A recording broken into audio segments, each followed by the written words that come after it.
Hello my beautiful fragrance family, Dustin here, Fragrance Fan. Go ahead and do me a solid and click that like, comment, subscribe. Don't forget to hit that bell notification. I'm just going to keep on giving you guys these budget-friendly fragrances, these 40-ish and $100 range. Most of these way less than that. And a good number of these you find at your local rack store, like the one I'm talking about today. I found at my local Burlington for $10. And this is Halston's 1976 release, 114. That is the presentation. There's absolutely nothing going on there. Very simple, 125 milliliter bottle. The atomizer lid itself does not click or lock into place very well, and the atomizer is kind of trash. But how does this thing smell? How does it perform?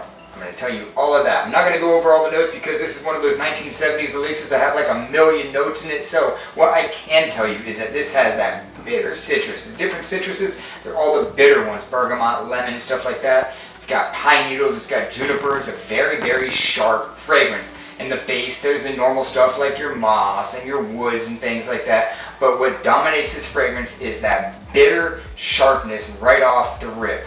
This is, for lack of a better term, a very old man style fragrance. The quality is there. It's actually made with pretty good quality in spite of how I think that it smells. Because personally, I think that this is quite dated. That's just my opinion. The other Halston, the Z17 or something like that, I'll put the right one up there, I like a lot better than this. I bought this because I like the way that one smells. I don't have it, so I figured, hey, this one might be a good purchase, you know, and if I don't like it, it's only $10, so why not? That other one has a really nice, spicy cypress note, whereas this doesn't have any of that. It's just sharp, woody, citrusy kind of a fragrance, almost musky. It's just not really my cup of tea. Occasions to wear this if you are into these kind of very, very mature, old manish style fragrances would be not the summer, but basically anything else. Just because this thing is so dense, it would be a bit cloying. Say, I like to picture fragrances, if I'm sweating, will I be able to enjoy this thing? If I'm on my run, could I see myself wafting this in the whole time I'm on a run and I'm just dying after like 5 miles and it's 100 degrees outside? No. This would not be the fragrance for that, not even a little bit of it. So, that's how I deduce what seasons and what kind of environment to wear this thing in. That eliminates hot weather for me with this one.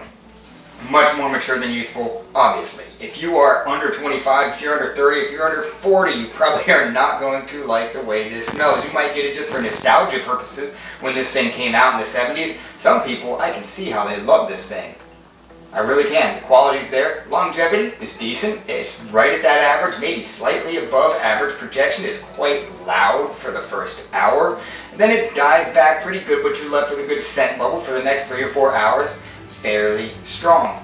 The dry down is better than the opening. I will say that the opening can be quite off-putting and quite sharp, but when it dries down, you're left with a little bit more of the florals and that woodiness, and it smells a lot better. Overall rating, what I can give this is I'll give it a 4, just because I feel like it's dated. It's quite dated. It's not a blind buy fragrance. It's not, you know, something that you should roll the dice on. If you don't like extremely mature fragrances, this one is not going to be for you. The other Halston, you might like it. It's actually pretty good, and I'm keeping my eyes peeled to get that one so I can give you guys a full, accurate review on that one.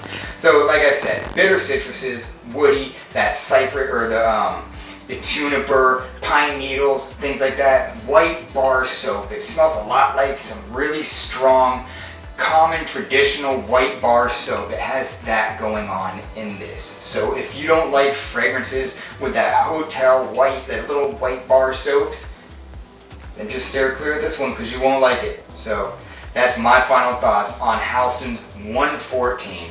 With that, I'm out. Y'all be blessed, take care of yourself always, and until next time.